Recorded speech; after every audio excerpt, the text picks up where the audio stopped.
Hi, so this is a tutorial for how to access the different components of the course if you are struggling with getting started or knowing where things are located. Um, so I will just go over this as briefly as I can, and if you have more questions, please let me know. So this is what is called the course landing page. This is where you will find any information about our course.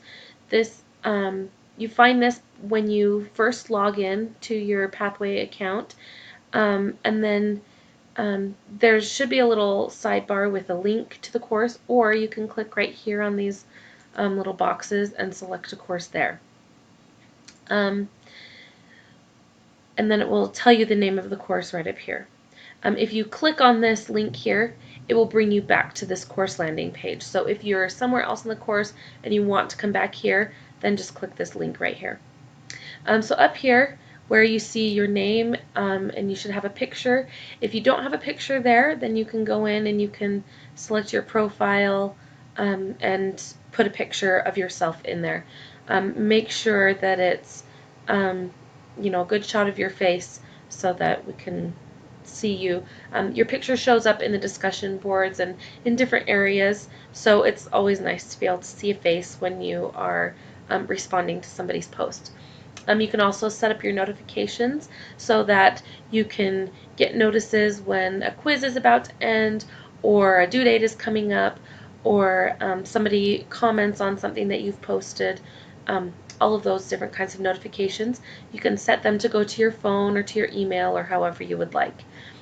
So that's where you do that. And then any other kind of account settings. This is where you would also go if you, say, have dyslexia. There is a special font that makes the website a little bit easier to read, and so you can change that there. So over here, this is where we have these different tabs: content, discussions, assignments, quizzes, calendar, my grades, course tools, and help. So so I refer to these as the tabs. Then down here we have the announcements. They show up starting with the most recent at the top. So if you haven't read any announcements, scroll down to the bottom. Once you have read an announcement, viewed all of the videos, or clicked on the links, you can hit this X right here to dismiss it. And that means that it will no longer show up. It'll say that you've read it. Then I can go in and see who has read the announcements and who hasn't.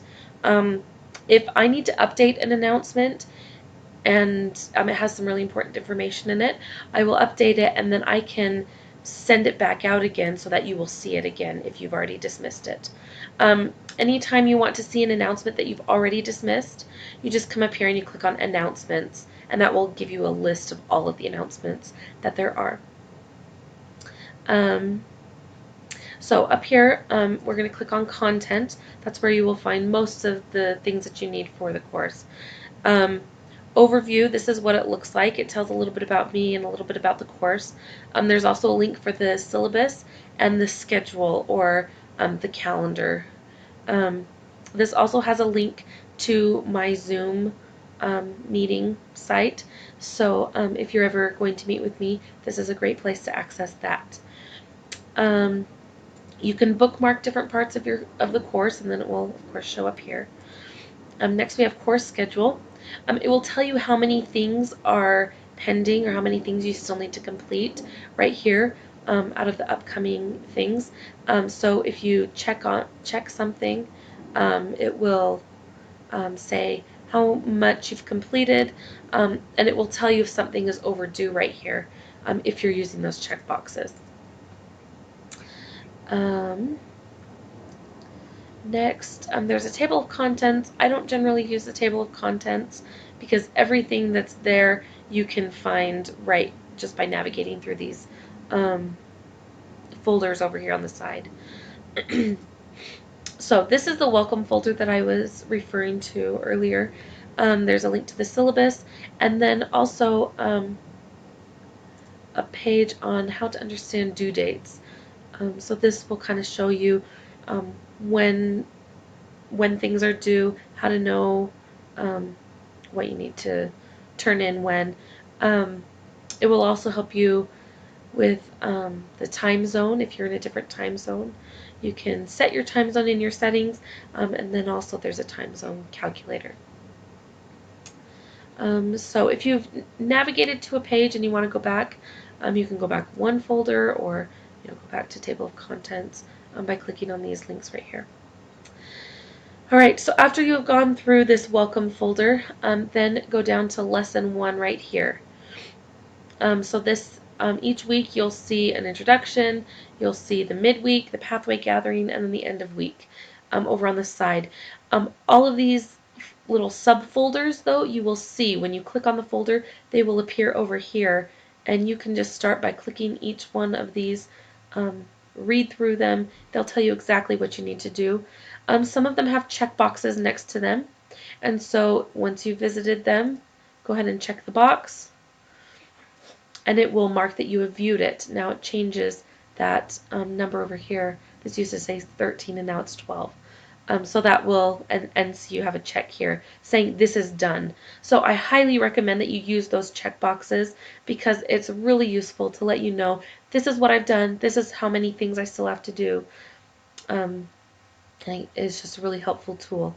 So just go through each one of these links, each one of these pages, read through everything. Like I said, let me know if you have any questions. You will also be able to see, I forgot to tell you this, it will tell you when every lesson will begin or when it opens. So the lessons always open the Thursday before the actual week of the lesson. And that way, if you need to get a little bit of an early start, or say you are an international student and you would like to get a start on your Monday, which is really my Sunday, you will be able to open it early and get a head start on it. So please let me know if you have any other questions. I hope that this helped.